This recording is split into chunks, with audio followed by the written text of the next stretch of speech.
በሲቃ በጨከነ ተስፋ ተግቼ እየጠበቅ መብራቴ ሳይጠፋ ይሻላል ልዘጋ አክሊሌን በደስታ አድኖ ሲመጣ ያመንኩበት ጌታ ሩቅ አይደለም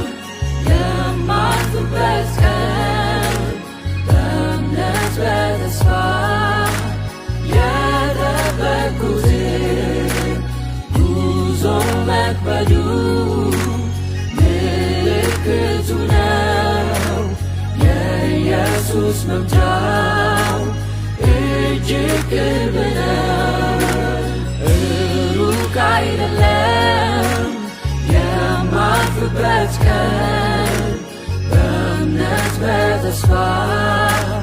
የጠበቅኩት ጉዞ መክበዱ